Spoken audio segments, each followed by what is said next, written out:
नमस्कार मित्रों। कई बार मित्रों अक्सर हम लोग कह देते हैं कि जो स्थान है उसका महत्व होता है। स्थान की अपनी पावनता होती है, उसकी एम्बियंस होती है, उसका एक माहौल होता है, उसमें कोई गलत चीज़ पनप नहीं सकती। जैसे अब वृंदावन जाएं तो वहाँ लगता है कि सिर्फ राधे राधे या कृष्ण का नाम मथुरा में लिया जाता है। और ये परंपराएं जो हैं ये बहुत सारे स्थानों के बारे में निर्धारित हो गई। मगहर के बारे में एक धारणा थी कि वहाँ जो भी मरेगा वो नरक में जाएगा, और कबीर दास ने अंतिम दिनों में वहाँ जाना पसंद किया कि वो जो अवधारणा, जो एक रूढ़िगत अवधारणा थी, उसको तोड़ने के लिए।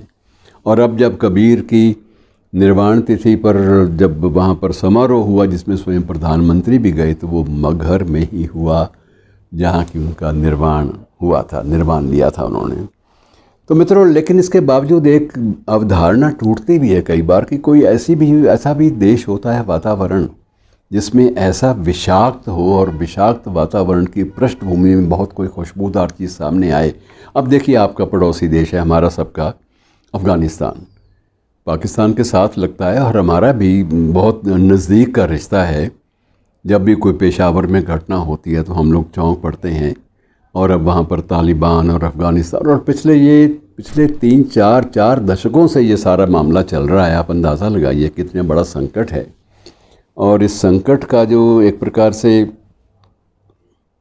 अभी तक कोई निष्कर्ष नहीं निकल पाया, और इसमें दखल जो है अमेरिका का भी रहा, सोवियत संघ का भी रहा, भारत का भी उसमें इंटरेस्ट है, रुचि है। भारत भी चाहता है कि ये देश बचे, और पाकिस्तान के लिए बहुत बड़ा संकट है। और तालिबान अब इस नाम से भी जो एक आतंकवादी संगठन है वो उसमें प्रवेश पा रहा है। तो इसमें सबसे ज़्यादा जो मुख्य रूप से एक नगर का नाम आता है वो है कंधार। काबुल और कंधार दो उसमें मुख्य हैं। अब वही बात जो मैं जिसका पहले उल्लेख कर रहा हूँ कि कंधार वही गंधार है जिसकी एक राजकुमारी हमारे कौरवों की माँ बनी, और उसने एक नया आदर्श प्रस्तुत किया था कि पति अगर अंधा है तो वो सारी उम्र आंखों पे पट्टी बांध के रहेगी। ये एक बहुत बड़ी बात थी। और उसी गंधार प्रदेश में, उसी कंधार के पुराने नाम वाले प्रदेश में, नगर में, उसी परिवेश में आसपास विश्व का सबसे पहला व्याकरण रचा गया था। और विश्व का सबसे पहला व्याकरण रचने वाला पाणिनि वहाँ पर पैदा हुआ था, जहाँ आज गोलियाँ चल रही, जहाँ आज तालिबान है। अब देखिए वहाँ एम्बियंस कहाँ गई। वो सारा का सारा वातावरण जितना विषाक्त है, उस विषाक्त वातावरण की पृष्ठभूमि में पाणिनि था, जो विश्व का सबसे बड़ा वैयाकरण कहा जाता है, जिसने व्याकरण का जो मूल सिद्धांत है वो अष्टाध्यायी के रूप में हमें दिया। ये अष्टाध्यायी मित्रों कोई आसान पुस्तक नहीं है, और अब इसकी चर्चा जो है विश्व भर में होती है। ऐसा नहीं है कि हमारे देश में ही लोग दीवाने हैं कि हमने किसी भी उपलब्धि को अपने खाते में दर्ज कर लिया, ऐसा नहीं है। विश्व भर में इस बात की चर्चा होती है। पहले अंग्रेज़ी साहित्य में ये माना जाता था कि ये प्लेटो और अरिस्टोटल, इन दोनों से ही व्याकरण की एक प्रकार से भूमिका दोनों से आरंभ होती है।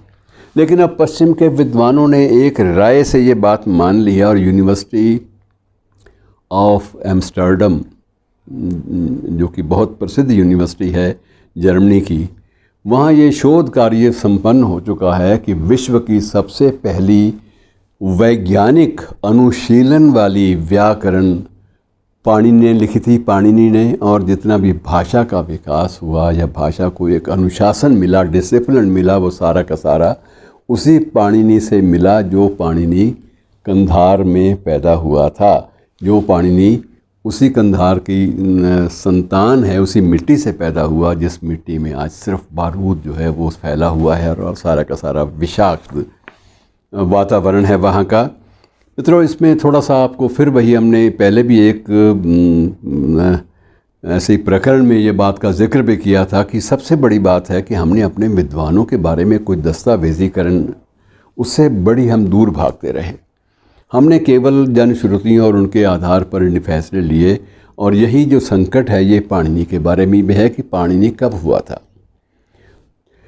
जब पाणिनि का जन्म हुआ था, वो सारा का सारा जो क्षेत्र है, ये सारा आर्यवर्त था, ये सारा भारत जो आज भारत है इसका एक अंग था।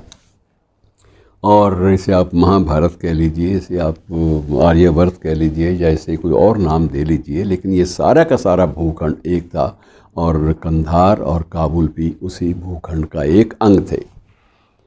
अब उसमें उसका जो काल है, कालखंड में कुछ लोग ये तो तय है, ये सभी लोग विद्वान सहमत हैं, पश्चिम के विद्वान भी, हमारे विद्वान भी, कि पाणिनि का जन्म और पाणिनि का जो कार्य है वो सारा का सारा ईसा से 3000 से लेकर 4000 वर्ष के पूर्व हुआ था। और कुछ विद्वान जो हैं जो उसमें संशोधन करते हैं वो भी ये मानते हैं कि ईसा से लगभग 600 वर्ष पूर्व।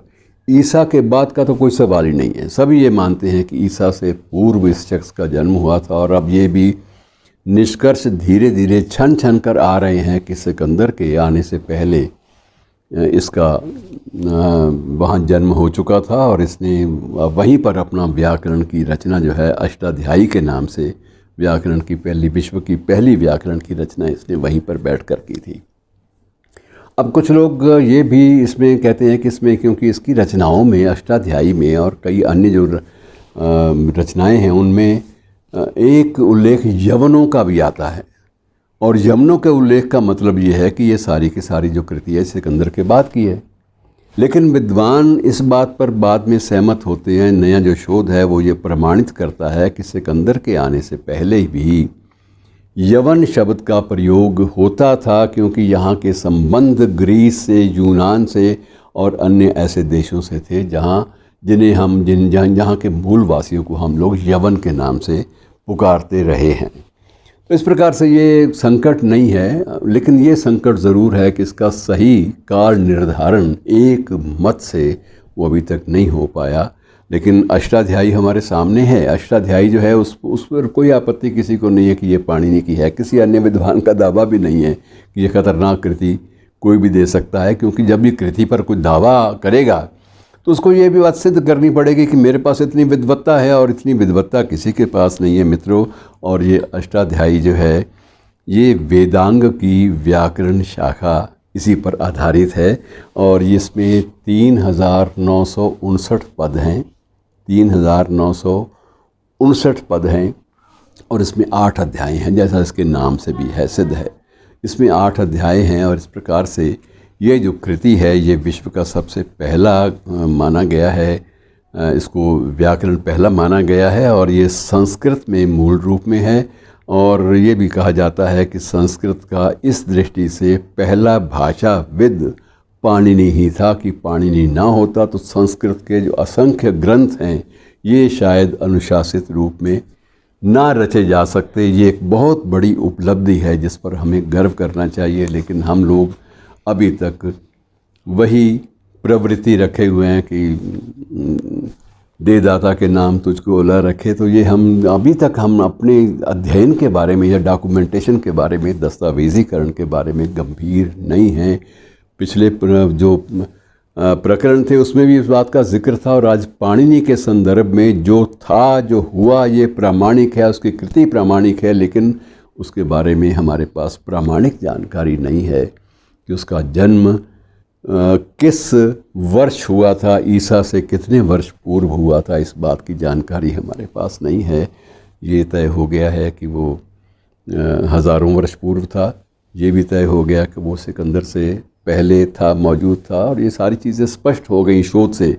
लेकिन उसमें शोध कार्य भी मित्रों, सबसे बड़ी बात आश्चर्य की ये है कि पाणिनि पर अधिकांश शोध जो हैं वो पश्चिम की यूनिवर्सिटीज़ में, वहाँ के विश्वविद्यालयों में हुए। हमारे यहाँ जितने भी शोध कार्य हुए वो या तो अपरिपक्व थे या अपेक्षाकृत संख्या में कम थे।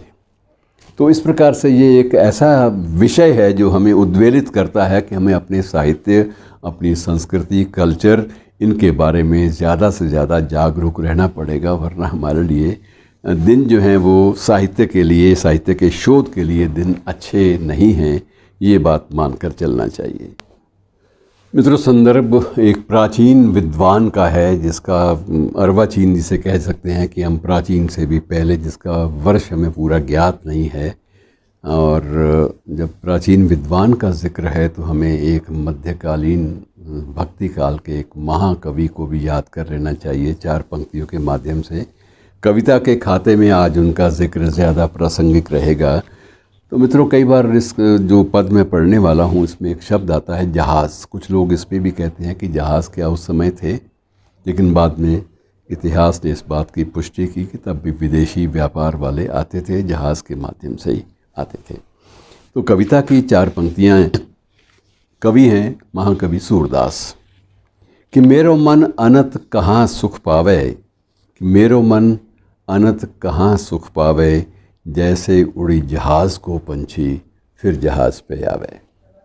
जैसे उड़ी जहाज़ को पंछी फिर जहाज़ पे आवे, कि कमल नयन को छाड़ी महात्म और देव को ध्यावे। कमल नयन को छाड़ी महात्म और देव को ध्यावे, कि परम गंग को छाड़ी प्यासो दुर्मति कूप घनावे। मेरो मन अनंत कहाँ सुख पावे। और जिन मधुकर अम्बुज रस चाख्यो, जिन मधुकर अम्बुज रस चाख्यो, क्यों करील फल खावे।